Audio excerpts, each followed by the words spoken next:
Right, hot take point made, returns to your screens. I will just warn everyone at the outset, this could actually make it the worst episode or the best episode because everyone's really tired. I know you might ask yourself, but wait a minute. If essentially the premise of the show is all three people just have to schedule the show at some point in time, how could you all be tired? Don't ask that question. That's just one of those mysteries of the esports industry you will never need to know the answer to. And in fact, are you ready for some real deep behind the scenes information you're not prepared for?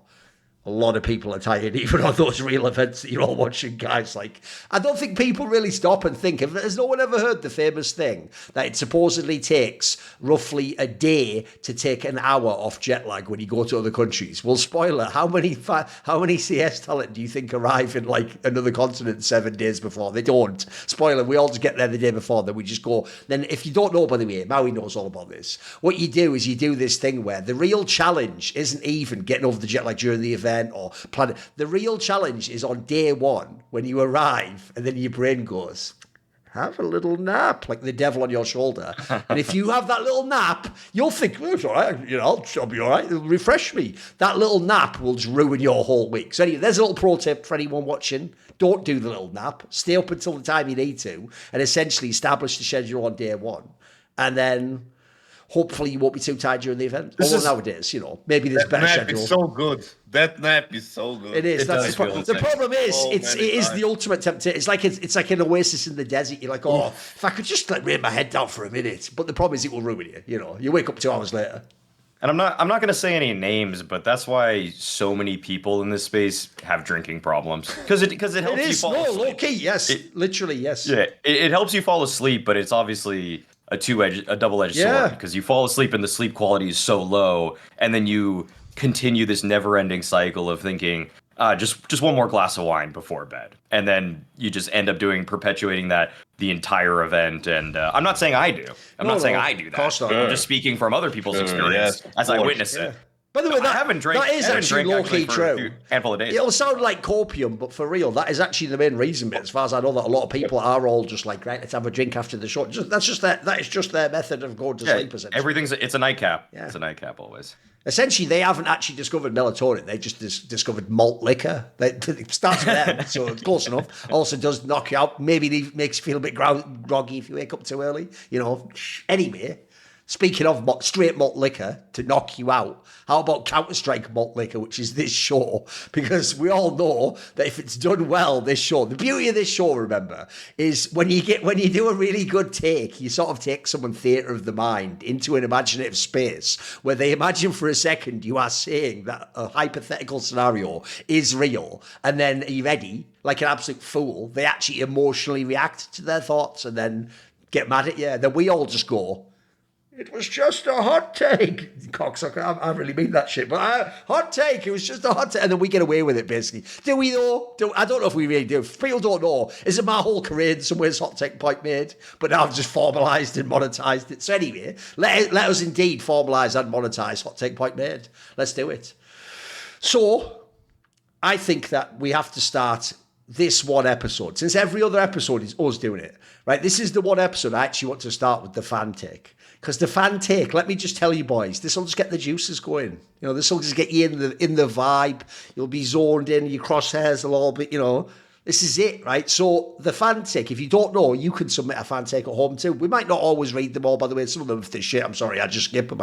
I don't care. But what you do is you subscribe to the Last Free Nation Discord, and there's a channel in there, like a section called Crewmates or something. It's got the whole pirate theme. There's a question channel called like CS Hot Takes. You can also, by the way, if you're a fan of League of Legends, there's a League of Legends show. You can submit hot takes too. You can submit hot take. You can questions to some of the insight. Even the show The Four Horsemen. We don't always do questions, but sometimes we'll do that with Richard Lewis. So you actually get like a bevy of shows if you cover multiple games. But anyway, crucially, you can submit your own genius/shit hot take. And as this show ourselves has proven, and you at home, nobody ever submitting a take quite knows which one there is. Is it genius? Is it complete shit? So let's see if this is genius or shit.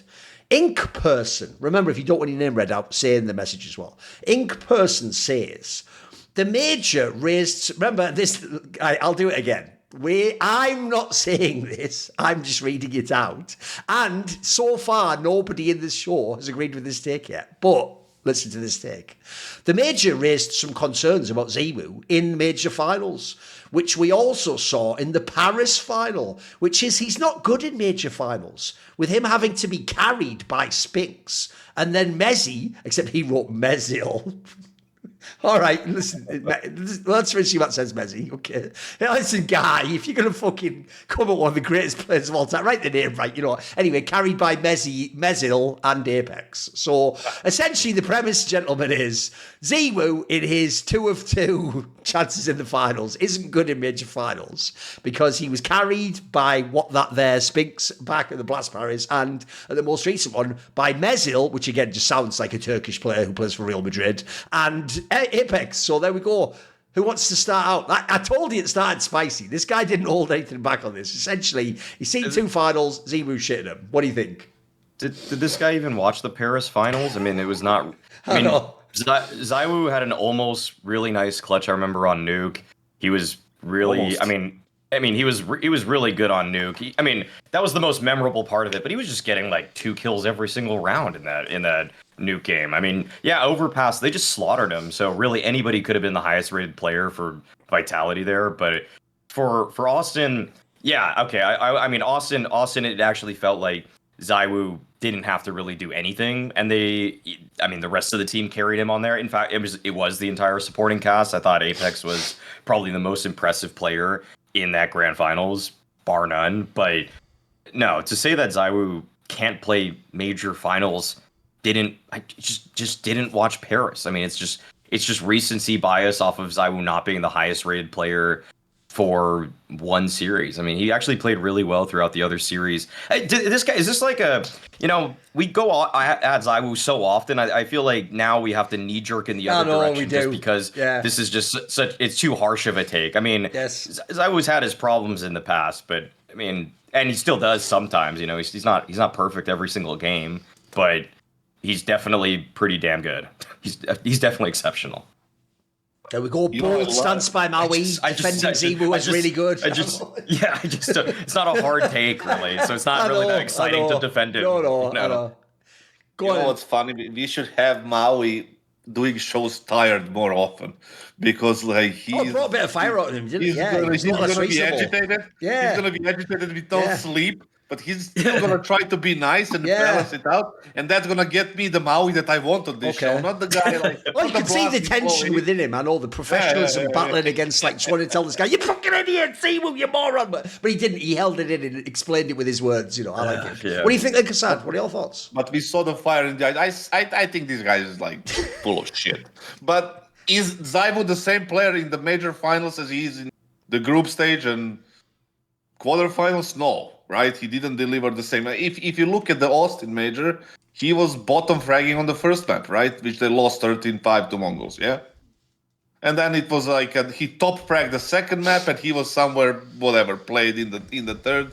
But it was like I don't know. That match was. It feels like Vitality was completely in control. Everybody was doing their job, so they didn't need a full-on carry, right? They didn't need a full-on, superstar ZywOo there for them to win the game. The same went for Paris Major, which is a shitty playoff. We all remember like who was in the playoff and the playoff run. Do you really need ZywOo to pop up with like 1.55 rating and 30 frags per map? Absolutely not. Everybody was doing their job, which means automatically that ZywOo does not need to deliver 27-12 scoreboard, right? Or something like that. So to say that he is like being carried is absolutely nonsense. But for different reasons, I'm not going to repeat myself. But I see why he's saying that, but he's not really looking through the proper reasons. Basically, the guy is a fool. So yeah. Right, the problem with this take is this. Right, first of all, I agree with Maui. I think, unfortunately, that he actually doesn't have that good a memory of the Blast Paris major final, which I have a very good memory of, and Maui's obviously working. So I'll just briefly describe it to you like this. what happened was, yes, Spinks was really good on the first map, Overpass, and ZywOo was just good. By the way, he was certainly not bad. Like, I don't even know why you've even started like this. It's a bad start for you. He just wasn't the highest fragger on the first map. He was still good. Then also, on the second map, that was the one where the first half of Nuke, like, Vitality was quite bad on the T side, and ZywOo didn't get many kills. The whole team wasn't that good. By the way, I'll just point this out. This is where I know competitors and you don't, mate. They were in a scenario where if they win that map, they win the major. Like, all of them except ZywOo have never, Apex rather, have never won the major. Like, that's the moment where, if you don't know, essentially, right, the metaphor in esports is right before the finish lines where a lot of people get nervous. Like, because that's the moment. Think about in a fucking game, boys. How many times does the comeback start when the other team hits map point? You know what I mean? That's like a notorious one because that's where you question yourself. Meanwhile, the other guy's then empowered of like, well, fuck, I'm almost lost, so I might as well just sort of throw caution to the wind, as we say in English, and just throw haymakers and maybe they connect, you know, and suddenly you get a crazy comeback start, you know. So that's even why, by the way, when a crazy comeback starts, not everyone always goes, you know, settle down, let's wait until it's like 3 rounds before the map point. It's famous. So if you don't know, yeah, you're right. If they stopped after the first half, Imma was killing him, it would be game late, but it didn't. There was a second half, and spoiler, the reason why I agree with Maui, you've actually entered this one, mate, is because you know what? CT side Nuke might be ZywOo's best fucking map ever, aside from maybe Mirage. Like, he cooked the second half of that. Like, I can tell you, if you ever watch like any of the Game EliGE POVs, it's suffering. It's just trying to go and getting fragged over and over again by ZywOo, and he's just wrecking everyone on Nuke CT side. So, and that ended the major, by the way. So he actually ended the major, carrying Vitality to victory. So, you know what? I thought it was funny when he was having moments in the final where he was feeling, yes, of course. Partly because, by the way, I'm just trying to get back at dickheads, because if you don't know, when Simple had his first couple of major finals, it wasn't so good. Everyone was bagging on him, etc. Now, that actually ties me to a bigger point here. So, by the way, the Austin one, I'll give you, I do think he played like shit in that one. Like, he played really bad on Mirage. He had 0 T-side kills on Mirage. Then he had a really good second map. Then on the third map, yeah, I do think he was quite underwhelming on Inferno. Even though, by the way, even when he was underwhelming, he had like that 1vx he won, etc. He still had some moments that were quite big. Thing is, kassad's angle, I don't really agree with, like, which is like, it's true, he didn't need to do it to carry, but at the end of the day, this guy's almost framing it as like, if he was supposed to be the GOAT, you know, why doesn't he carry the biggest game? Which is, I understand why fans think that, but I will just say this, and I actually wish fans would stop and think about this for a second. Think of all the major finals that the greatest players ever, if you had like your shortlist of who could be the GOAT of CSGO, think of all the major finals they played in. There's not actually that many of the GOATs like smurf all the finals, boys. It'd probably only be like Cold Zero's in Ori 2, or like, I don't know, Olaf Meister in one of them. By the way, in one of them. I don't even know if he did it in both or 3 or whatever, as far as I remember. So I would say people actually underestimate. By the way, I would even draw that out into a bigger point. I actually hate when people do that in sports in general. I think in every sport I've ever watched, the championship fight or the NBA finals or the Super Bowl or the major final makes almost everyone play worse. It's why actually when you have the rare performance where you do smurf, you become uber legendary, and sometimes you get overrated because of that. I actually think most stars in the big final, I mean, logically, should in theory be the best game, the hardest game, and you know, all the fucking psychological I think a lot of people don't play that well. So I think the problem is that you've overcooked with this one. If you just said he had moments of weakness or something like that, also, I'll just throw this out there. You did make it in this topic that he's just shit and then he was carried by the others, which is like, he just didn't have the best game, mate. I don't know that he was really shit. He was like pure carried. I think you've overcooked a bit with that one. You've overcooked. But it's all good. We all make mistakes like that. You were basically the guy where you had that pizza in the oven. It was right about to be delicious. Then you looked at your phone for 5 minutes. Now it's burnt to fuck, isn't it? Yeah, then I was just suffering. Now it's called hard. You're trying to copium. Oh, this is still fine. So, nah, you've overcooked it, mate. You could have gotten it right on the mark. But then it wouldn't be a hot take. So there you go. In a way, as usual, we've learned the topic, which is it's really hard to make a really hot take without just being a shit take. And you've unfortunately got it quite hot. Fairly shit though, isn't it? Now, the reason I threw it in, Maui, is this, because one, I actually did think it's a bad take. But two, I also do think, I agree with you. I don't do it for any political reason, by the way. I don't give a fuck about any fan base like me. I'm never trying to call any lunatic fans. But I do think, if you've noticed in my career, I've done this many times, mate. The joke is, I would criticise people like Nico when they play like shit. But if you're then going to tell me like he's not good or like, you know, fucking Magic's because he carried the mages better than Nico. It's like, I'm not going to take that, am I? Like, then I'm suddenly the Nico's biggest fan by your logic. So the same with ZywOo. The problem is this, right? It's why I'll never be able to actually be in any fan base, mate. So you know, Kassad, that I'm like a Ronaldo fan. Yeah, but here's the thing. I get just as triggered by the dickhead Ronaldo fan that goes, Messi, all he does is score penalties too. Like, no, none of them do, you moron. They're the greatest players to ever play the game. None of them are shit. If any of you, if that's the take, you're actually brain dead functionally. So the same with ZywOo. Like, spoiler, you know what? If I was being really generous to someone who doesn't like ZywOo, at worst you could say each year, every single year of his career, that he is the 5th best player. And that would be the most insanely generous position to every other player in the world. So if his worst position ever was top 5 every year, and by the way, it's probably top 3 or top 2 most years, like, that's pretty fucking insane. Like, again, you might be a bigger fan of Simple or some old school player, but you've got to have this guy in your top 5 or top 10, surely. You know what I mean? This is some, like, I'm the fucking LeBron fan, so Kobe's not even top 10. Like, fuck off. I didn't say, you know what I mean? You've gone too far on that one. So anyway, someone else have a take? I think you said it nicely. No, I think you said it nicely when you said, like, just because I'm criticizing player, like, when he plays a shit for a certain event or a certain amount of time, doesn't mean that he's not good in general. Like, that applies to, like, you know, let's say Nico, who has, like, been, like, having rough period and then a very good period and then a, you know, doesn't really matter. The Nico is the example. Just because, like, we criticize the way that he's playing right now in the past 2 months, doesn't fucking mean that he's a terrible player. Like, you can say that about different players. Nerds, EliGE, Twists, like anybody, even in the old age, like the when you had Call of Kennys and Guardians and like all these players would have a rough patch in a sense. And then you didn't just say that you're playing like shit, mate. Like, you're not playing well. Like, you know, it's why my most notorious tweet, people don't get that wasn't bait. I'm actually serious. I did a whole video on it. I actually do think Fallen's one of the most overrated players ever. Now, what's funny is I do know that he did have 2 years. He was really good in CSGO, but I think if you just look at the other years, he's just way worse, mate. I think people are just fondly remembering that, and then every time he had like a clutch win, that would take them back to that moment. So I wasn't hating when I said that. 2 years, he was insane. I think after that, he was dropped up. But that's also very, very rare. Almost every other great player was great for like 5-6 years. Yeah, of course. If you're talking about the pure skill, if the criteria is pure skill and in-game stuff, like in-game on the server stuff, yeah, I agree. Like, Fallen, on the other hand, would have like his aura and his presence in the team is something much different and and more important than what he showed in the years that you don't consider him, a top tier or whatever player. But, you know, people don't understand that. People, you say like he's an overrated, and people are like, oh yeah, you're talking shit. Remember when he double scoped and no scoped and fucking whatever. Like, by the way, the reason I even cite that as an example is I actually think that was the original first like really good hot take that everyone got mad at, because if you notice, you guys probably saw it recently at this most recent tournament. Oh yeah, where they had all these players do tier lists. The obvious most overrated player is Fallen, because every fucker's putting him like the 4th best player of all time. But by the way, some of them have him like 2 levels above like Gold Zero. It's like, what? What are we talking about here? Like, you know what I mean?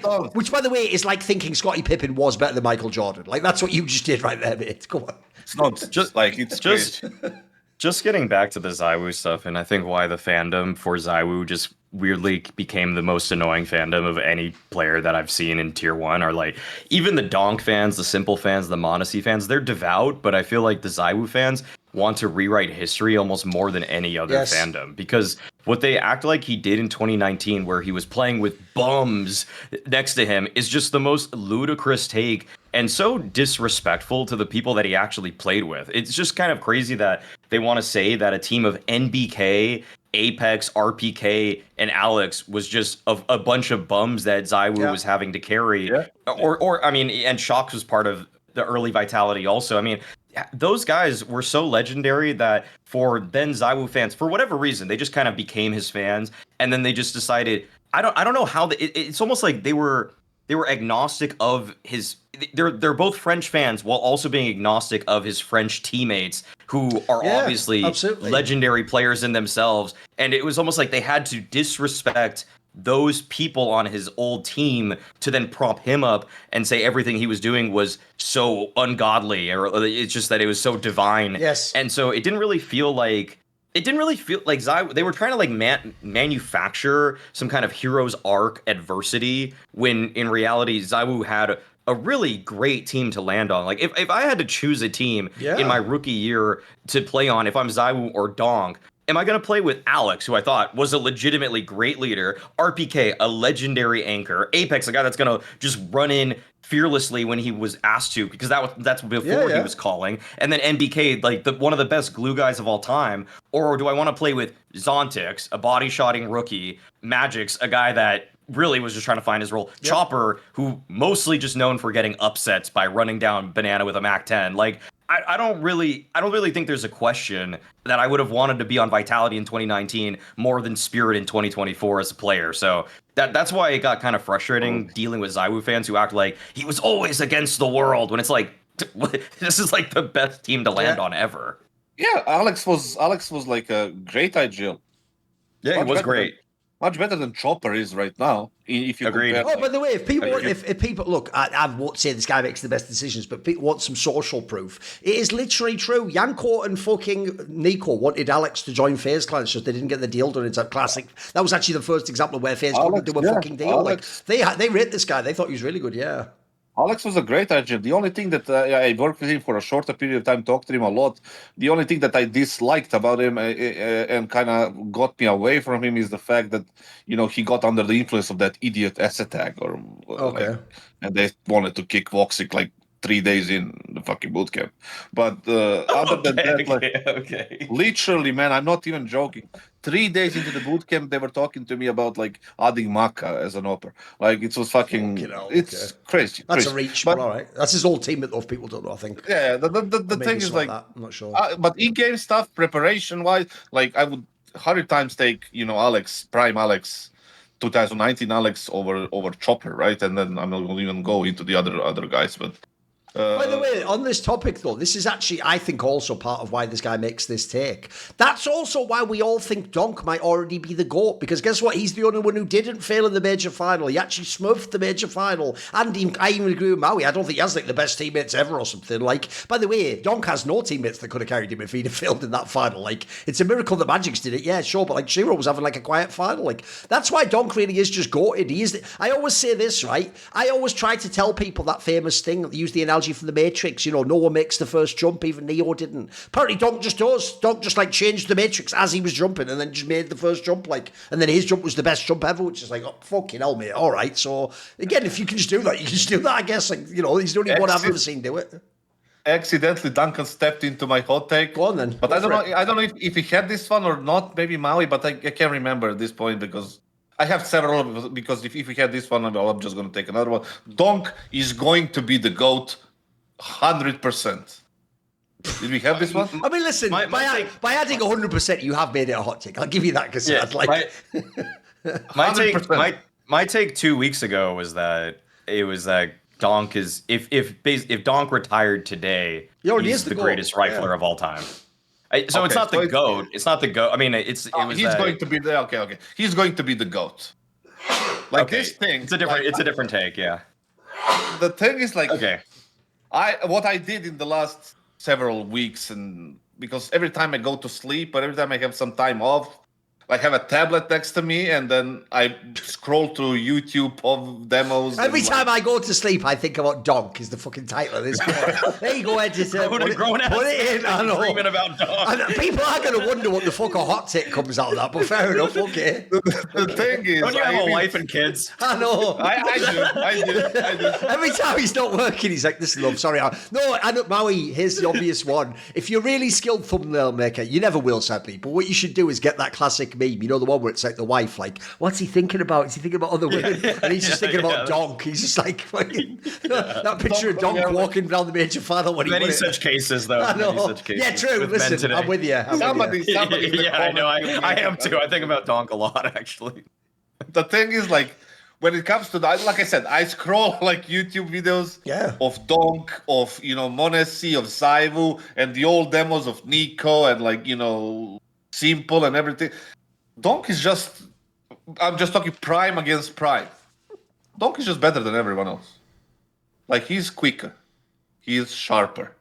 He makes the game, he doesn't have the movement like Nico has or anything like that, which makes it even more ridiculous what he does. Like, if you look at his, like, just without comms, without audio, without anything, his crosshair placement is better than Nico's primes. His reaction time is better than Nico's and ZywOo's and Simple's in their primes, or anybody else in their prime. If you wanna, go down the memory lane of coldzera's, Olofmeister's, Getrites, and whoever. In every aspect of the game, like I thought that he's gonna be able to compete, like ZywOo is gonna be able to compete with DONK in terms of who's gonna be the GOAT. But DONK is just better. Like DONK is just a new generation, next level. I said it before. The T1000 against the Schwarzenegger in the Terminator. Like he's just the next level of this machine that goes around and kills people. And you said it like a few minutes ago, Duncan. He changed you said it changed the matrix. He made the first jump. He completely created a new fucking limit for people, right? He changed the boundaries of what can be done with a rifle completely. And that's nobody ever did that. The closest one who did that in the past was Nico in 2016, 17, 8, 15 maybe, I don't even know. And since then, there was not a single rifle that came even close to Nico. Like, I can't even remember a single rifle that came close to Nico in the recent, 7 years maybe? People would say Exile, but that's just nonsense for me. And that's it. I can't remember a single name. And then DONK showed up, and not just he came close, he was rushing aside Nico and just fucking... When it comes to sharpness, quickness, reaction time, everything else. Like I don't know the call, because I hear the face it comes and they're very few words that he says. And on the Russian, obviously, I don't have the access for that, and I would like to have a translated version or something to see how much impact he has in terms of comms, because we know the Nico, for example, right now does a lot of CT stuff, and I don't know what ZywOo does. Probably not a lot, considering what the players they have. And how vocal Apex is and Robs is with the secondary things and ideas and whatever. But DONK, on the other hand, like you said, it's not the same category of player as any other potential GOAT or superstar that we have right now. Look at m0NESY, for example. They are the similar age, right? And yes, m0NESY is an AWPer, DONK is a rifler, but the reaction time of those two is just night and day. The sharpness of those two with the AK, night and day. Pistol, night and day. Any other superstar player right now, even Kiyosuke, who is a star on the rise, kind of, he's not even close. We'll have to see with him. Yeah, we have to see it. For me, he's not even close. Maybe it changes, but overall, because our show is not that long this time, I'm gonna leave it at that. That overall, he's going to be the GOAT. No matter what happens, 100%. I was thinking of doing a take on DONK also, but this is a kind of a good way to build off of it. Is that I listened to the latest Talking Counter podcast because they had a section on it about the greatest rifler of all time. Yenko brought up the idea. I said it on the show 2 weeks ago, at least, that he already is the greatest rifler of all time. Yenko took a differing opinion. Moses kind of had a cop-out answer, which is that he hasn't played for 2 years, so he can't be included in a GOAT conversation yet. Sponge actually agreed and said that he was the GOAT rifler already. But then Yenko, in trying to say he's not, brought up 3 other names for riflers. This is all modern era stuff again. Like they didn't really go back into 1.6 discussions or anything like that, but they were from CS:GO onwards. 3 names that Yenko brought up were Electronic. Fucking hell, Electronic. I'm just gonna shake my head. I'm just gonna shake my head. I thought you were gonna start with coldzera or Get Right or someone. Holy shit, quite Electronic. Fuck, that's a reach shot. The 3 names he brought up. Cool. That's a hot take, bro. You should be on the show and do that. That's a fucking hell. He said the three likely names that in these GOAT discussions are Electronic, Nico, and Robs. And fucking hell, where are my G's at? Where is coldzera and Get Right? Where are they? I know. Truthfully, I brought this up to Vu because we had rehearsals yesterday. I was like, Vu, what do you think? And then he kind of thinks the GOAT aspect is it's still a little difficult just because the sample size or the time span isn't long enough yet. I still stand firmly that Donk's the greatest rifler. To just kind of go back to it, I mean, I don't think that the thing is that I think the only guy that really has an actual case for a strong case. Vu said actually Olaf would maybe be his biggest contender pick for Donk. Mine would probably actually just be coldzera, but I still would pick Donk over any of these people. As for GOAT in general, like Kassad's saying, I mean, like 100% the GOAT. I mean, legitimately, like Donk needs to get hit by lightning 7 times before he doesn't get this title for me, because he even if he drops off 10%, he's still probably the highest rated. I mean, maybe ZywOo would be higher rated this year, but I mean, like he's still his ADR would still be the highest, even if you drop 10% of his ADR. His KPR would still be the highest, even if you drop 10% of his KPR. So he needs to have such a drastic fall off. And something that I know, as I go off the rails again, as I do with some of these players, is that I know Donk's impervious to actually getting distracted, because he got a girlfriend this year and he didn't drop off one bit. Fair enough. Okay. So he is not actually being turned away from the game. Like that's not slowing him down one bit. That usually can be the end of a play. I'm just saying there's usually a few ends. I mean, supposedly that's what affected Monacy. People say seems quite plausible. Yeah, I mean, Bullich also had a girlfriend and he was fine. While he had a girlfriend, if you call her a girlfriend. But well, yeah. Let's see what the breakup is like for Donk before we get too excited. But no, if he was able to get a girlfriend and still continue to play decently, I'm pretty sure this dude is just untouchable right now. So I don't really disagree. I just kind of brought up the other aspect though of the other 3 GOAT contenders from what Yanko brought up, to just say I don't think there's really anybody getting that close right now. So here's the thing, what essentially that argument, this is why I actually like to do discussions and arguments, but I don't think people do a very good job normally of making their points. I think what they do is they have the feeling inside or the thought, but then they can't like attach it to like reasoning and build up a framework, because essentially what you're describing there, Maui, if I just think about the opinions they're saying, is they're all just essentially on the same train as Moses. They just think that longevity is what makes you the GOAT. Because think of the names they listed. What they're doing when they say Electronic, Nico, and Drops is they're people who you can say have had like maybe 5 years as an elite rifler, you know what I mean? Their problem is they're taking like, Get Right was just the first couple of years, coldzera was a couple of years, and Olaf Meister was basically 1 year, and then they're thinking, well, that's not enough time. They're doing the same argument they're doing against Donk. The problem is, I actually think that both are valid. Like, if you want to say that like longevity makes you a great player, well, if we agree that's a condition, then yeah, you're going to need like 3-4 years at least. That's going to cut a few people out. I don't think it has to, though. Like, I always tell people this. For me, I actually really wondered why it's so pathetic. We've had a million GOAT conversations, and 99% of people have never explained what is the GOAT.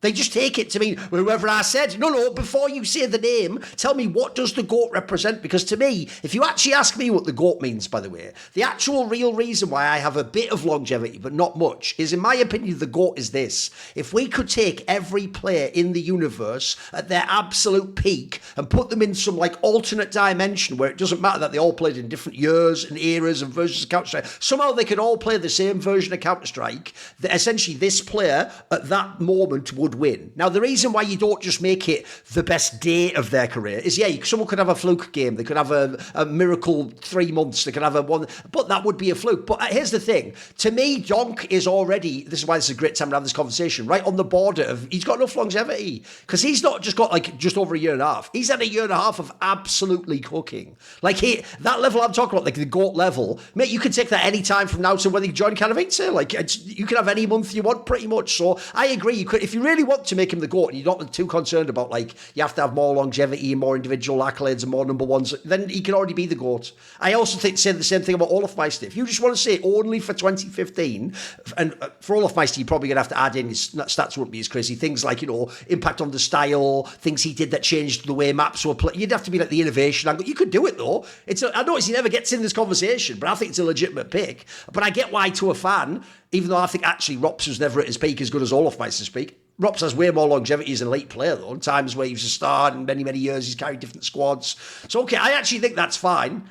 And actually on this one, what's funny is, this is why it's a good hot take, because part of me actually already thinks he's the GOAT. But at the same time, a bit like what I said earlier, It's the sample size for ZywOo in major finals is 2. The sample size for DONK is 1. I would also like to see a couple more. You know what I mean? What if in the next one he has an off game? That's fair. It can happen. So I also think I'd like to see a couple more, but I don't hate the take either way. Also, I'll just say this. To go back to what kassad said at the beginning, I actually sort of agree. If basically I can tie this to what I said last year, I actually had a pretty consistent evolving narrative. I wanted Mauisnake to be the best player ever in CS2. I thought his game looked unbelievable last year. It was actually just like, if you're a simple fan, it was like being in 2018, 2019, watching the old school simple. Like, this is shit. I love this. But I used to say last year, that tagline that I'll say again for DONK, I would think about the two players. I would watch Mauisnake and I would come up with all these great reasons. Then I would watch DONK. And every time I'm watching DONK, it's like it made me forget every other player that ever existed and be like, that's the best player I've ever seen. I still think it now when I watch him play. Like, here's what's cool. And this actually does remind me, the only player I've ever had this with was Prime Simple. He has this thing, right, where when you watch a highlight or a round that's super sick, but as it's happening, you know he's going to win it and kill everyone. Right? You might hope that for a really good player. You might think, is there an angle you can get that? No matter what, no matter how impossible it looks, this is what reminds me of Prime Simple. You just know he's going to get the kills. In fact, he even gets the kills that you, as a jaded viewer, have seen a billion 3Ks. Every time in your brain it's that he gets a sick 3K, he then mixes in a 4K where then every should be the 4th kill. And you're like, how do you, what? And if you've watched a lot of CS, it's rare to get surprised like that. But like, even though I've seen a million DONK games, the amount of times he gets the additional kill that nobody should get is mental. Or even the times where like he'll be spraying at one person, it's almost like he accidentally sprays another person and then kills them. Like, what? But I can tell you can't consistently accidentally kill people like that. That just means you're actually completely cracked out your mind. And then also, I'll just put it this way. I just think that his spray doesn't even make sense. It doesn't even make sense. If anyone saw really early CSGO, that's what Get Right was like. Yeah. Where he used to spray and it would actually make it look like he's using some sort of an aimbot. Like, no one else can make the bullets go that accurately on like the 7th bullet or whatever the fuck. Like, the amount of times DONK sprays full auto and like 8 bullets in, it just does the headshot as if he like was just aiming it. Guys, everyone's trying to spray. Everyone's practicing that every day of their life in CS, and no one else can do this. Like, I sort of do think he's completely cracked out. And then also, what's funny is his age should be an argument against him, because you should be like, we'll give him a few more years. If he's already GOATed now, I know. Then that in a way, point? It's a rare time it goes the other way and goes in his favour, doesn't it? I agree with you, Rowie. Essentially, to me, it would have to be some crazy external thing would have to happen to this guy to stop him right now. He just seems like he has that momentum. Like, by the way, I'll even say, I do think that did happen to Simple. I don't bring it up because to me, what's the point? You're just pointlessly like hurting people's feelings and opening the wound again. But like, let's be real. Simple's streak of being like untouchable and only ZywOo could fuck with him literally only starts to fade, and he still won that year, the year his country had a fucking military conflict inside it, and in theory you can never go home since then and just live in your home country. Like, I'm sorry, I can't look at that and just I can do it when I'm talking about CS, but when I look at the bigger picture of like, you know, what could Simple have done in his career, obviously that's an incredibly unfair scenario to have happen to you while you're still GOATed. Like, similar thing, if something happened to DONK in his home area or whatever, that could maybe do it. But for right now, essentially that's how GOATed he looks. Like, you almost have to speculate some outside the game. Any normal player, you can just drop off inside the game. This guy seems like he just never will, mate. I even think, by the way, last thing to say is this. Yeah. I even think that actually the person I feel the most sorry for is Keisuke, because I feel like he has been given the most impossible fucking shoes to walk in. And if DONK didn't exist, we'd already be saying like, this is one of the best rookies we've ever seen. But no one gives a shit because DONK just did it all last year, didn't he, son? No one cares, mate. It's crazy. I agree. Keisuke is also cracked out, but just don't look better. So sorry. Yeah. What do you want? And then Yanko goes and mentions Electronic and Robs. That's how you know how fondly he remembers the old days, mate. Yeah. Electronic is like Vince Carter. Like, he's like, you know, had a few years good, and like everybody thought he was the shit, and it's fucking like, and at the end of the career, he's just shit and changing teams and like whatever. While Robs is your Shaquille O'Neal, yeah? You're a fucking position dominator. Like, nobody can do it. Like, nobody does it like he does. He got the titles. Shaq has the titles, MVPs. Like, he won 2 majors. I have to say, I've never met anyone who actually thinks Robs is the GOAT, though. That is a new take to me. I've never heard that one. He's not the GOAT. Yeah, it's crazy. Yeah, who's next? And also, look. Obviously, players can have different opinions, but I'll just tell you, Robs himself definitely doesn't think he's the GOAT. I can just tell you straight up, he doesn't even think he does believe people like ZywOo and Simple are like a level ahead of him in his career. He'll tell you that.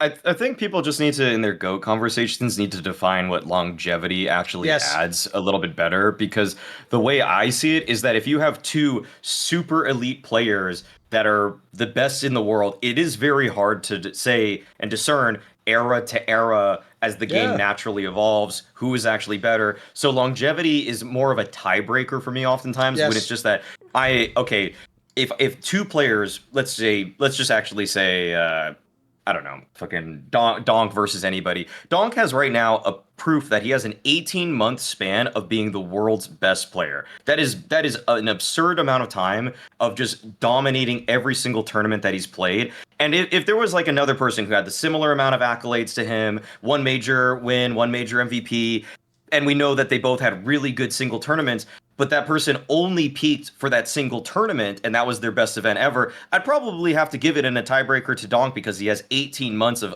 playing at an absolutely absurd elite level across Katowice, across Cologne, across this. Because when I'm trying to come up with that theoretical like GOAT versus GOAT conversation, peak versus peak, the tiebreaker is kind of like the longevity of peak. That's how I generally see it. But if you're 18 months as a super elite player, I'll take that probably over what Olaf Meister's good for 9 months. He was like insanely good for 9 months. And that's kind of like a Kenny S versus Simple thing. Like Kenny S's peak might have been like, if you took one tournament, maybe better than Simple's peak at a tournament. But I would rather see Simple for 3 years as a super giga elite heavy carry opper versus Kenny S's less time. It's less time than 3 years. The question is also like the example can be also like Michael Jordan, right? Everybody thinks he's the GOAT.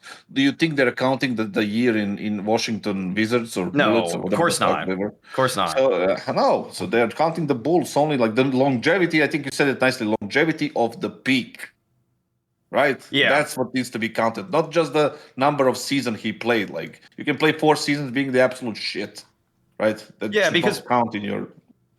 Because another simple way to see it is that, like, for Nico, if Nico's only argument over Donk right now is longevity, and he has less MVPs, he has less years as number one, if he's just getting lower placements in many of the tournaments too, while Donk giga carry Spirit 2 tournament victories, then longevity is just being seen as he's taking more time to do less.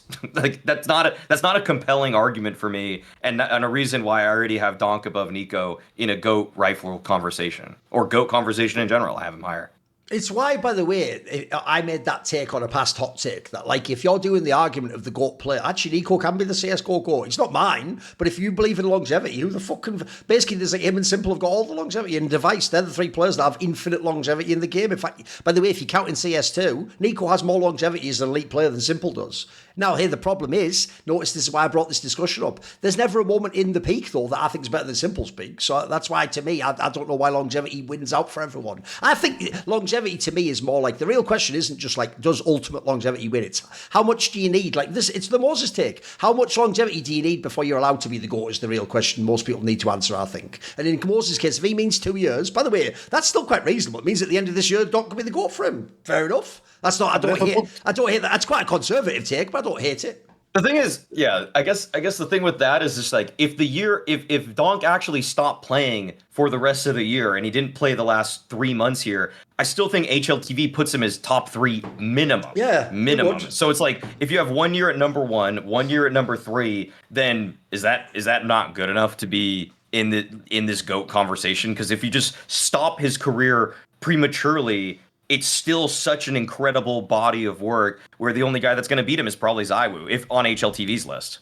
2 years is too small of an example. It should be at least 4 or 5 for me. 4 or 5 has to be there because 2 years would qualify coldzera to be, right? In some scenarios. So that's why he would be in my discussion. coldzera would be in my discussion for GOAT Rifler. Not even close. For me, like, it needs to be longevity of the peak for at least 4 or 5 years, maybe even more. What Nico has, what Simple had, what ZywOo has right now, Donk is on the way to do that just a lot better. That's the whole point of my take. Did you do a take, Maui? No, I built off that one, but I have one that go for it. I have one that is probably a little bit. It is a hot take, but I think on this show it's not a hot take at all. So we'll see. Okay, so if in the departure of EliGE on FaZe, he decides to join, or they decide to buy him on BC.Game for take your pick. I would probably actually take today's CacaNito. Give me 1-for-1 EliGE for CacaNito. BC.Game is a top 12 team in the world. Ooh, top 12. Ooh, fucking hell. It's got to be hot. It's got to be hot. I thought the easy take was 20. The easy take was 20. That was really easy because it was like LinVision. Are you kidding me? Of course they're better than LinVision. Of course they're better than LinVision if they get EliGE tomorrow. And then I was like, okay, how about 15? And then it's like, the 16 through 20 isn't really that much harder than just being 20th. It's a little bit harder, but then let's just go. Let's shoot for it. I think they're 12th. And the reason I want to say this is sometimes you make these kind of predictions, and it's just impossible to even know if you're right or wrong. I think there's an above 5% chance they get EliGE. Like I actually think there's a world where they do that. It's like Simple's already talked positively about EliGE very recently in a social media AMA where he was talking about Jacob versus EliGE. I mean, it felt like EliGE and Simple squashed a lot of the put it this way. That Simple quite famous for not giving compliments to people. I mean, look, even's the one who was like saying Kiyosuke isn't as good as DONK. Like he normally leads with a diss. You know what I mean? So I know what you mean, Maui. Like it would be very easy for him to just not say that. He sort of went out of his way to compliment him. Yeah, and suspicious timing too. It's almost like wink, wink. Hey, this guy's really good, boss. Look, exactly. I know what you mean, right? I know what you mean. And legitimately, the I mean, I find when I'm watching. Okay, so I've actually watched like 4 Simple POVs. Yes, if you go on Maui's channel, he's already got a bunch published. He watches the whole demo. I'm just so curious. Like I'm legitimate. This is the most curious I've been about any player for a long time. So I've just been watching Simple game. I've been watching BC.Game games. I've been watching Simple games. I'm like actually weird. Like I'm so invested in this one. Technically tier 3 team. Like it's the most invested in a tier 3 team I've been for a while. And Simple has it. Like again, this is where I got so tired of this conversation of like, is he back or not? Like, dude, if you watch these games, he's obviously back. Like he's taking over versus tier like top 30 teams. I mean, like versus OG, who is 29th right now. He is destroying them single-handedly multiple times. Like this is the second game in a row that he has just bodied OG. His team just doesn't help him out. And they beat him one time because he actually did well, but then a Prime Taps actually played well too in the other game. But so if you get EliGE, they're obviously beating. If OG's 29th, they're obviously higher than that. Okay, it's so easy for me to argue that they lost to BetBoom. Some of the maps were kind of competitive, but really BetBoom were the better overall team, which you would expect. I mean, they've kind of been flirting around the top 20. But if they just had an EliGE instead of like a Prime Taps or a CacaNito, I'll stick with CacaNito. If they had EliGE for CacaNito, I think they beat BetBoom. So then that would already be the 23rd team, and I've seen enough to really have a strong opinion about that one. And then, I'm just fighting for these other 10 slots, and it's not going to be easy to pass some of them, but like if you go opera to opera with anybody that's in the top or that's 12th and above, like Maka versus Simple, I'm taking Simple. Sun Pius is in a slump, I'm taking Simple. G versus that's a joke. Okay, Simple's way better than G. Icy, don't even get me started. Kersey's the worst part of Gamer Legion. Like if I go 1-for-1, Simple's better than all of these operas. Maybe I don't know about Alcarin yet. That's the only kind of question mark for me. I haven't really watched him. I like Wrinkle a lot, but he's kind of inconsistent. Simple has shown me so much more than all of them. EliGE would be a better aggressive rifler than anybody on practically any of these teams also. And I think BC.Game's calling sometimes doesn't do the most services for them, but I also am not always sure is just like, are CacaNito and Prime Taps kind of fucking this up for everybody? So if they just got one more strong opener player that just made the rest of the round easier, Simple's going to clutch a lot more. He's going to have more space to work with. I think 12. I think they landed 12th. Honestly, you just give them 3 months of with EliGE for CacaNito. They're the 12th best team for me. Go on, Kassad. You're a fool, man.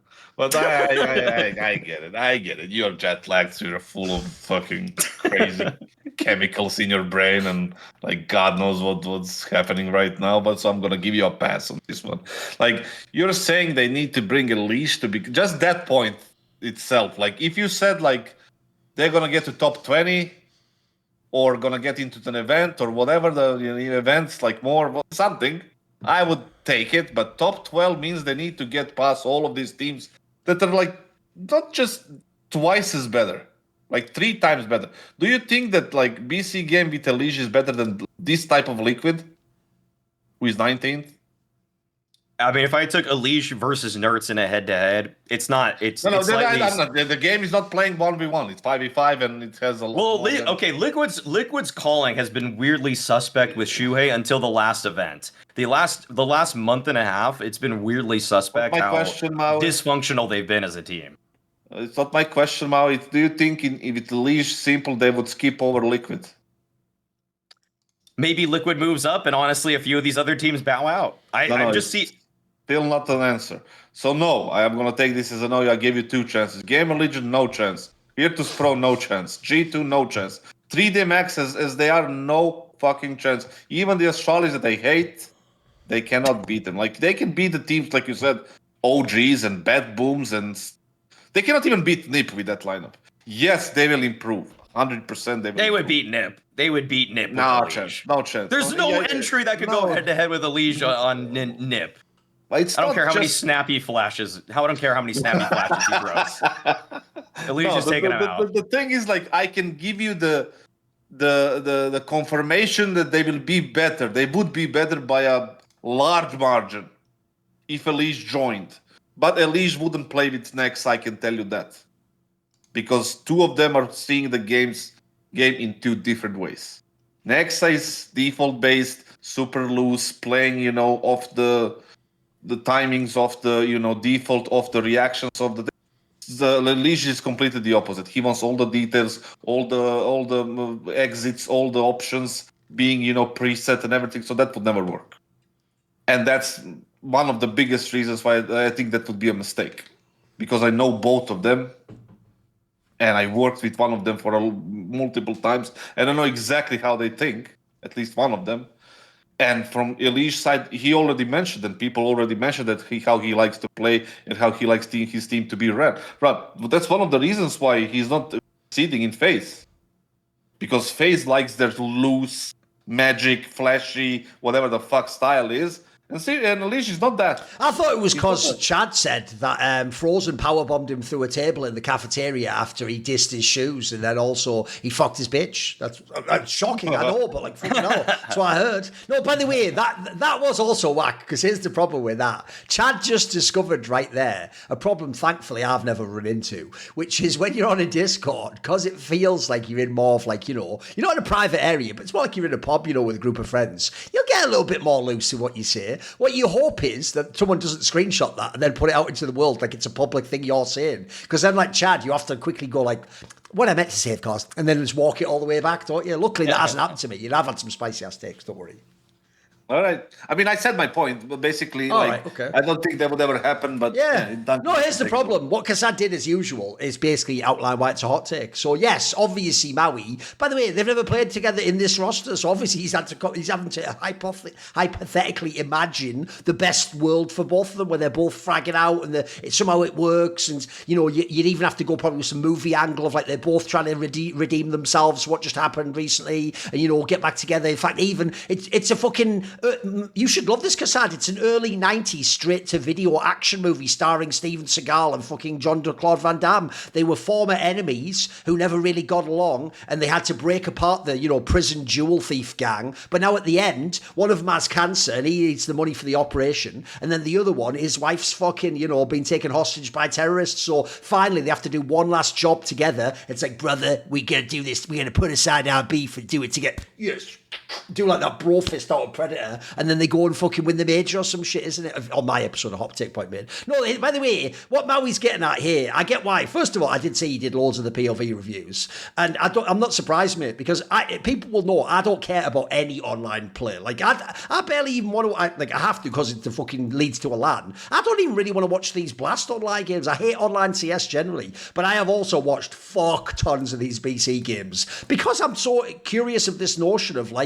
Essentially, it's the real reason why every fan, like Moses, Blade, and every fan who told Simple to do this, here's why I actually think he has bigger balls than anyone ever for actually doing this and choosing to go to this team. Because as far as I can tell, and Na'Vi implied as much themselves in their original post when they said he was released from Na'Vi, it's implied there were better teams that go to LANs that he could have joined. It's just they weren't at the level he wants, and that he actually has chosen this either one, if you're cynical for money, or two, to start at a lower level and prove himself. I'll then get straight into a top team, which I imagine is actually how he's thinking. He's thinking if I smurf like I do now for 3 months, then I can just walk into a top 5-6 team and then I can win tournaments again. That is an insane gamble to take on yourself, though, because the most obvious reason it wouldn't work is because I think there's a lot of really good LAN players, by the way, would get mentally broken if they had to do what Simple's doing now, where you play almost every day. In fact, some days you will play multiple best of threes. You're playing almost random, like every day, just a different top 30, top 40 team. And by the way, that is an insane, like, sort of minefield where you can run into people that, like, have styles you don't know, who just have, like, the day of their life. By the way, you don't think every player playing these online games is horny as fuck to kill Simple. Of course they are. It's like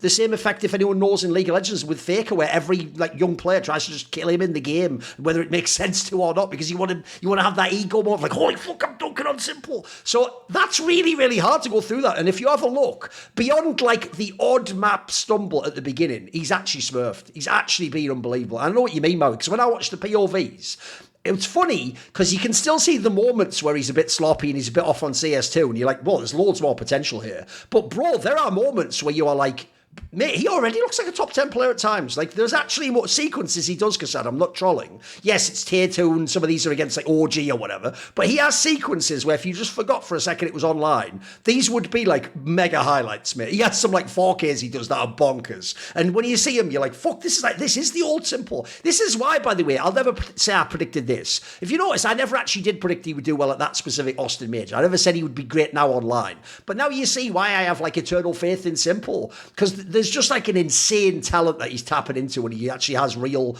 hours in the game and he's actually grinded. So I think he's fucking bonkers. Like, I was actually low-key surprised how good he was in some of these games. Then also, I'll just throw this out there, is if people don't know, he's already played 28 maps with BC.Game. This isn't like we just saw 2 series and we're over it. He's had 28 maps and he's played for like a solid like couple of weeks now. Like, the sample size is there that like actually he is unironically online one of the best players. He's really good. And by the way, I know why Maui made this take, because this team is like very scuffed. I was going to say very scuffed. The joke is the second best player is Nexa. That's not even a troll.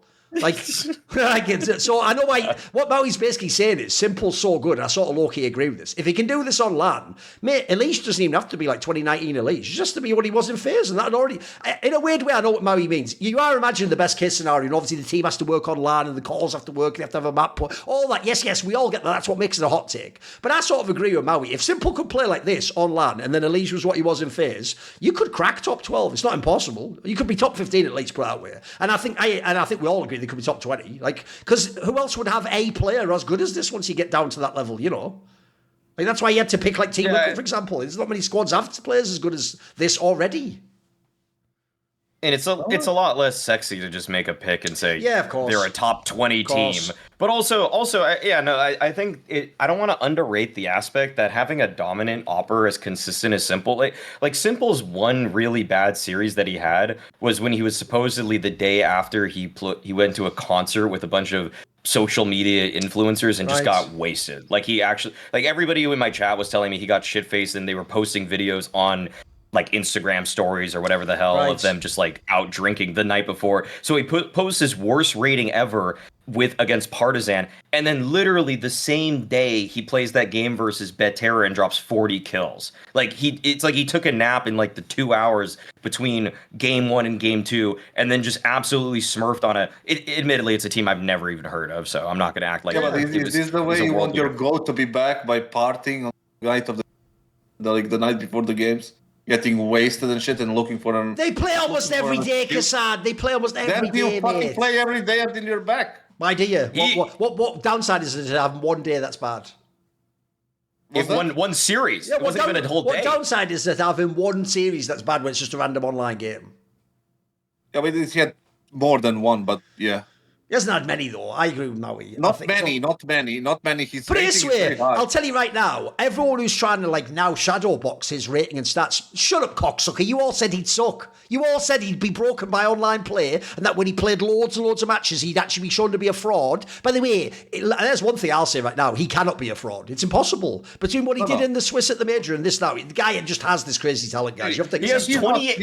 He's not a fraud. He's like 125 rating in the last month. It's nuts. Yes, also He has 28 maps in 2 weeks. He has 28 maps in 2 weeks. Yeah, but welcome to the fucking tier 2 CS and tier 3. That's how they play. That's a day. Yeah, I'm just not down for moving. The life of a tier 3 team is 2 best of 3s a day. I'm not down for moving the goalposts on simple every single time he actually is able to get through or get over yet another hurdle that is like keeping him away from being back. The question is, what do we want more? What is the better for? By the way, I agree with Maui. What fans are doing here is they've subtly, not at all subtly, you stupid cocksuckers, it's so blatant. You've subtly shifted your position from simple will actually suck to he's not the best player right now. You think that's a fucking subtle goal? By the way, the goalposts there, Maui, is they took down the goalposts in a street and took them to Cowboys Stadium in the NFL, and now he has to score there. But because he was kicking at the goal in the street, he didn't hit that goal, mate. In a totally different continent. Like, what are we doing here? Like, I know what you mean. They're the dirtiest motherfuckers of all time, simple haters, bro. I don't know what's wrong with them. The question is, what do we want? What do we want, and what does Simple want? Does he want to fucking go to farm these people and then switch to a top 5 team, top 6, top? Does he want to?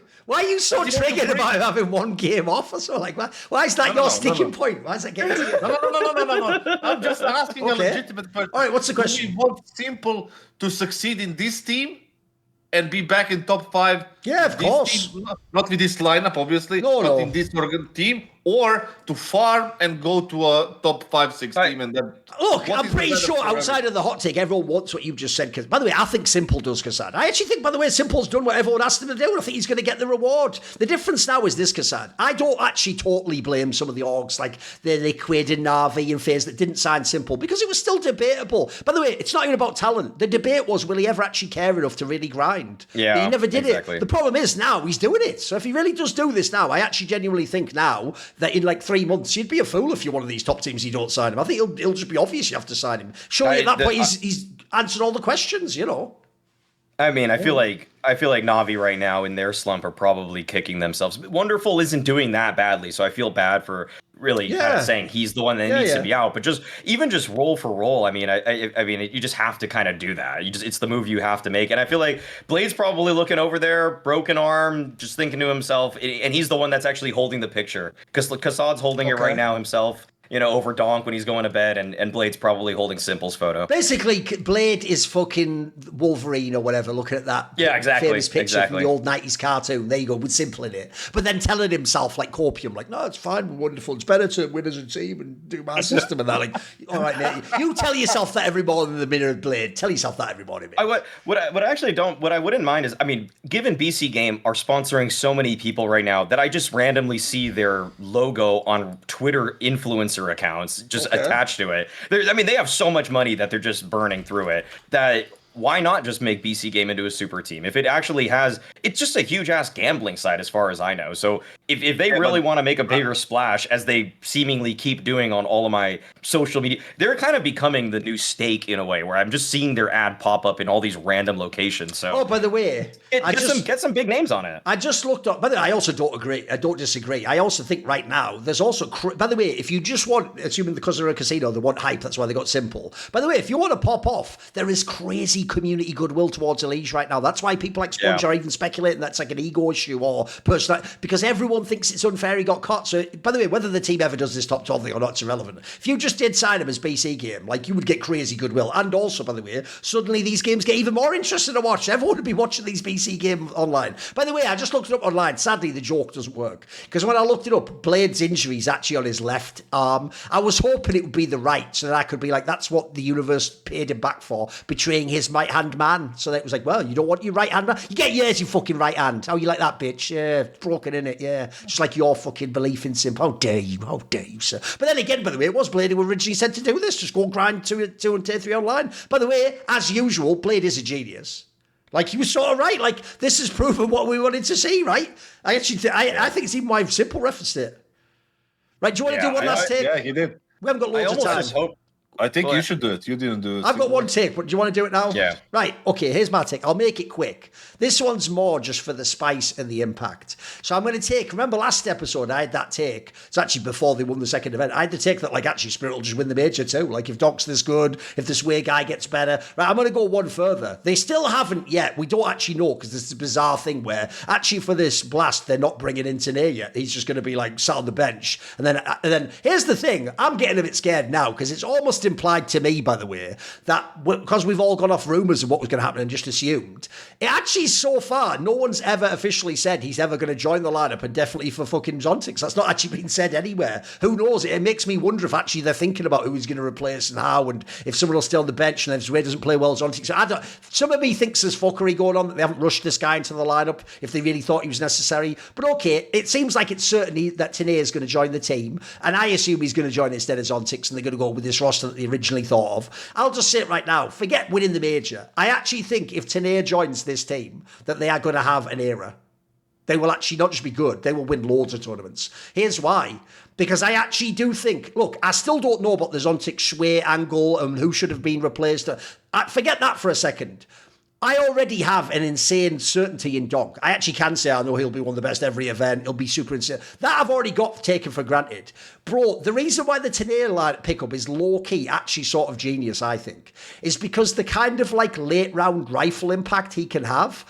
Oh my God, you already imagine how partnering that with Donk on T-side would just win you so many games. I'll give you the analogy, Kassad. I actually do think the most genius move in the history of basketball is actually when they signed Dennis Rodman to the Bulls in that second run in the 90s. Because if people don't know, actually loads of teams didn't want Dennis Rodman because he was actually being a massive dickhead to everyone. Like he was doing shit people don't know, like just take his trainers off on the bench and like not even watch the game and stuff and just like check out of the game and shoot on. I remember I actually watched him when he played in the Spurs before. But the reason why now it looks like genius, I've always said this is, because think about what Dennis Rodman's unique profile is. He's a guy who rebounds the ball offensively, but then doesn't want to shoot. What that means is if you put him with Michael Jordan, now if Michael Jordan misses, he gets his shot back and has another shot. Like, that's OP. You can almost not beat Michael Jordan anyway. If he gets to just miss and they get the ball back, yeah, you can fucking dominate. I think it's the same thing with Tanea. If Tanea turns up, he doesn't even have to be a top 10 player in the world, by the way. He can just be what he is now.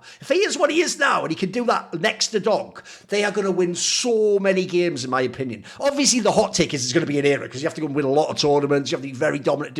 That's the crazy hot take. I'm pumping the spice on that. But essentially, I don't even know how it'll work out, by the way. I can't even envision what the squad will look like. But if I think of those two players, if those two players can function on T-side with what I've seen, I think they will. I think Donk will be untouchable. I don't think anyone will be able to stop this guy.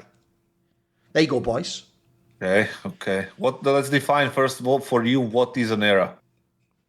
I mean, I would say you have to be like the dominant team for at least a few months. You probably have to win a prestige event, maybe even a major. I'm not certain on that one, but I would say a major obviously helps cap it off and highlight it. I think you just have to be like, it has to be a period of time where it's basically just about your team pretty much. Okay, so like a Vitality, maybe not so perfect, but close. I think they had an era. They had a whole season where they lost one fucking series, man. What do you want? They won every tournament, yeah. And the eye test looked awesome. They were winning. They were dominating people, you know. For me, the era is like SK Luminosity, SK maybe, Astralis obviously, and Liquid 2019. For me, those are criteria for an era. So it needs to expand past one season. Okay. You don't have to win every event. You have to win major, like you have to win a major, obviously, which Liquid didn't. But like, and a larger number of events, and be constantly in the finals or like close to getting the events. But majority of the events that you do play is a win, right? So by the way, I also agree. Right? I do think on your down events, you shouldn't be coming like 11th place. So you've got to at least be. That's actually why Vitality still making semis. Sort of is why no one said their era is totally over. Maybe if they win the next events, it's still going, right? Yes, absolutely. That's the exactly 100%. The thing is, like for me, that's the type of an era. Like, can Spirit do it with Tanea? You said it's not yet official, but Heroic did announce that they. He has left. It's just if you notice they're being coy about it all. Like, I mean, they even implied it was rumors he's joining. Like, I'm fine. I can tell he is joining. Yeah, let's say he's joined. Like, let's say we assume that he joined. The good part of the whole trade is the fact that he can even, I think Maui said it in the last show, that he can do more than Zontix did with the rifle, which creates more space for Donk, right? Maui, I think you said that. And the analogy with Dennis Rodman is obviously spot on, because like Dennis Rodman would just rebound and just pass and rebound and pass and go to fucking Vegas and then rebound and pass and fucking he's nuts, right? And which kind of translates to this Tanir guy who can do more, but he doesn't require a lot of space. Basically, I think that's what you meant. And there's no overlap between the two. Yeah, he doesn't require any resources, any support for him to like deliver more than Zontix did. Right, that's the positive part, and if that happens, the era is there, and that's it. Right, 100%. Major events, whatever, because you have Michael Jordan and whatever. Yeah. So the negative thing is like if this guy joins, and he joined because of the visa issues or whatever the fucking rumor is, or if the org wanted to do that, but there is a traction between the org and the players, and maybe the players didn't want to do it, and DONK is maybe against it, or somebody's against the fact that like maybe he liked the way DONK liked the way he was playing because Zontix did this and this and that for him, right? And maybe Tanir doesn't do that for him, and DONK get pissed off, and like his form drops, the Falcons or Vitality or Maus or whatever just get their form up, and maybe they start contending for the events again, because we know Vitality can, Maus can too, Falcons like whatever, but they still can do it based on their players. So that can create a problem for Spirit that will take them out of this contention for Era. So this is what I want to see in the future, right? If he joins tomorrow, next week, whatever the fuck, right? I want to see like how they mesh as a team, what kind of stuff is Tanir gonna do, and how will those stuff affect DONK? Because I don't give a fuck how it affects fucking Chopper. Like he's there for a certain role. He's not there for fragging. I want to see how it will impact. Is it gonna release DONK, or is it gonna like create a problem for DONK? Basically, those are the two things that will. Which one happens? It's gonna determine are they gonna have an era or not, because they can definitely do it. It just, I mean, Vitality. I guess that means the era's over. I mean, if this were to come true, depends. What if this team wins, then they have to. If Spirit would have to win everything pretty much. Yeah. So it's actually a double hot take, I guess. There you go, double. Yeah, it's a double hot take, because you already said this was going to be Vitality was going to be the greatest CS2 team of all time. Listen, they could both be true. It could just stay as a hot take, couldn't it? Yeah, covering your bases with just saying everybody's the best I'm team. Just hedging hot takes. Yeah, I suppose. I think Tanir is going to make this team unplayable when they're on their good days. The only question I have is the synergy out the gates, when I would say that Tanir wants to take a little bit more time with his side of the map, try to work out his position a little bit more, see if he can go for an individual play, something that Zontix doesn't really do as much. He's just kind of waiting for the next action to happen for the, to try to converge on a bomb site. I don't know if I really, this is so on paper, it's a strong enough upgrade that I'm high on it, but it's not one that I am just going in both feet first, just without looking. I'm a little bit more hesitant, just because it just feels like it's a lot of moving pieces. I've already seen ZywOo having a lower floor than I thought he would. I mean, I thought he was going to have some growing pains, but what he did for example, EWC was pretty bad. So it's why I put that little speculation in there. Maybe there's a world where if they don't like this angle, they just bring Zontix back for ZywOo. Maybe we reconfigure that way. They've got the option. Oh, that is there. Yeah, yeah. I mean, that's why it would be actually. That's a cool out. Yeah, that's actually a bonus. If Spirit really need a second way to play their hand, then that's a cool way to arrange their lineup. I wouldn't be too against it. I mean, I find that I think ZywOo's been really hit or miss. In fact, I think he's been kind of a negative for them overall. I know it's kind of weird. I feel like I don't know. Like I feel like fans are really coming to the defense of ZywOo very quickly. But it's like in his tier 1 games, he hasn't been outstanding. I mean, he's kept his head above water a couple times. One time, like one series versus Maus, it was like, okay, that's this guy's potential. But it was just a single glimpse of that, and we never got anything close. Even against kind of mediocre teams, even against like a Passion UA, he still didn't really do that well. I'm not as sold on ZywOo. So But if the Let me Tenir ask for you- Zontix angle makes it really, or Well, Tenir can I ask you in something? Zontix for Zwei. Yeah, what? Yeah. Just what do you expect from Zwei? That's just because you said like he kept his head above water. Like in the presence of Shiro and Donk, what do you expect from him to say like, yeah, he's a good addition? It's a tough question, I guess. I mean, on T side, I don't feel like I'm getting barely more than Magic's because I find that Zwei is a little bit more explosive on some of these side hits. Like he can actually just get 2 headshots, but that's pretty rare. That's like a best case scenario on an entry for him when he's just sent in. Like Magic's had to run in so many times with 0 flashes and just try to do the absolute best with nothing. Zwei, I've seen Zwei do a little bit more sometimes, and I've seen Zwei bomb sites actually look pretty darn good. But I've also seen those moments for Magic's, so I'm not really. That's why I'm not really sold yet. I'm not thinking this is like a head and shoulders upgrade to Magic's. I still don't feel that. I've only seen the one series versus Mouse where I was really impressed. Okay. Which, by the way, it's also why I think they can have this era, boys. Because the joke is they've just won 2 tournaments, and I don't even think ZywOo was impactful. Like that's just how insane Donk is. Like he just gives you the chance every time. By the way, I even will say if people want to envision, just like with Vitality, I know some people didn't say this, but I actually did think just when they did that ROP signing, like holy fuck, they've done it. Like how is anyone going to stop this? Again, same concept, kassad. If I have ZywOo. And then I have ROPs to close the round. Like, how often am I going to lose? Like, ZywOo's going to win me half the rounds with a 3-4K. And then what? The other ones that he doesn't win, the other guy closes the round out. Like, that's pretty OP combo. So I think similar thing here. This looks dope. And the reason I think it is a hot take is I think if they didn't add Tenir, it's way more debatable they'd even be the team of the season. Like, to me, it does look touch and go. Like, sometimes they're going to be awesome. Maybe sometimes they won't be. So I'm not taking that just because they won the recent 2 tournaments. That's not it. Like, they have to be better than that, probably. Whole season, yeah. Yeah.